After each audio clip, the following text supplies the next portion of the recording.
አሰልጣኝ ነጻነት አመሰግናለሁ። ድሬዳዋን አሸንፋችሁ ወደ ሁለተኛ ደረጃ ከፍ ብላችኋል። በመጀመሪያው አጋማሽ ቡድን የተለየ ነበረ፣ በዛም መሪ ሆናችኋል። በአጠቃላይ አሸንፋችኋል። እንዴት ነበር የዛሬው እንቅስቃሴ? ጨዋታው ጥሩ ነበረ። አንደኛ ረጅም ጊዜ ነበረንና ተጋጣሚያችንን ለማየት ሞክረን ነበር። በጨዋታዎች ያው እድል የምትሰጣቸው ከሆነ ጊዜ ካገኙ ጥሩ ኳሊቲ ያላቸው ተጫዋቾች ያሉበት ቲም ነው። ስለዚህ ያን ጊዜ መስጠት የለብንም። ሌላው ሽግግሮች ላይ ለማጥቃት ሜዳዎችን ከፍተው ስለሚሄዱ ሽግግሮችን መጠቀም አስበን ነበር። እንደውም የመጀመሪያ 45 ከሁለት ጎል በላይ ማግባት ነበረብን። አግኝተን ነበር፣ አልተጠቀምንም። ግን እግዚአብሔር ይመስገን ተጫዋቾቼ በሰራነው ነገር ያላቸውን ነገር ሰጥተው ጣፋጭ 3 ነጥብ አግኝተናል። ሁለት ጎል አስቆጥሩ እንጂ ከዛም በላይ ማስቆጠር የምትችሉበት አጋጣሚዎች ፈጥራችሁ ነበረ። ሁለት ጎሉ ተጫዋቾችን አርክቷቸው ነው ማለት ተጨማሪ ግብ ሊያስቆጥሩ ያልቻሉበት ምን ነበረ? አሁንም ጉጉትና ጥድፊያ ነው። አሁንም እዛ አካባቢ የመድረስ ችግር የለብንም። ጎል አካባቢ ግን ስንደርስ ውሳኔዎቻችን ልክ አይደሉም። ያው በድግግሞሽ ጨዋታ አንዳንዶቹ ወጣቶች ናቸው። በተደጋጋሚ ከጨዋታ ብዛት የሚመጣ የልምድ ነገር ነው። ግን አሁንም ትልቁ እንደ ቡድን እኔ ደስተኛ የሆንኩት እድሎችን የመፍጠር ችግር የለብንም።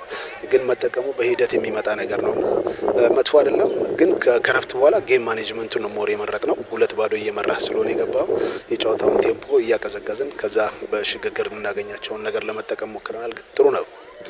በቡድን ውስጥ ጠንካራ ጎን ምን ነበር በዛሬው ጨዋታ?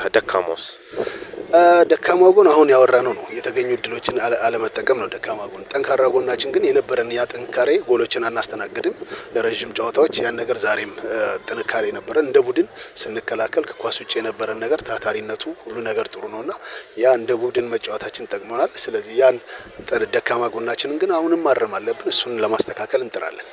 አመሰግናለሁ።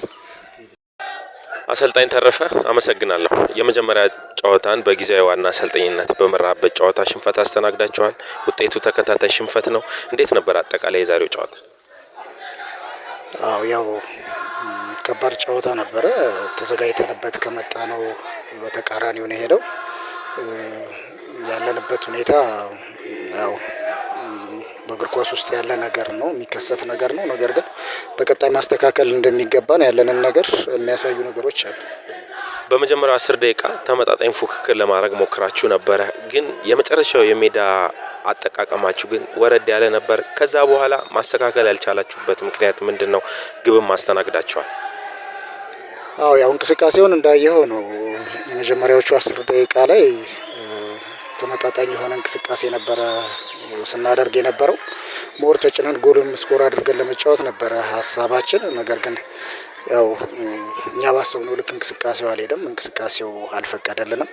ነገር ግን ያው ስንመጣ ጀምሮ ሰሞኑንም ስንሰራቸው ከነበሩ ልምምዶች አኳያ ጨዋታውን አሸንፈን ለመውጣት ነበር ሙሉ ዝግጅት ያደረግነው። ያው አልተሳካም።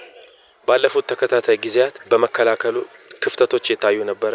በኤሌክትሪኩም ጨዋታ ይሄ ነበር። ዛሬም ሁለተኛው ጎል ሲቆጠር የመከላከል ውስንነት ነበረ። ይሄ አሁንም የሚቀጥል ከሆነ ክለቡ ካለበት ቦታ አንጻር አግባብ ነው ማለት ይቻላል።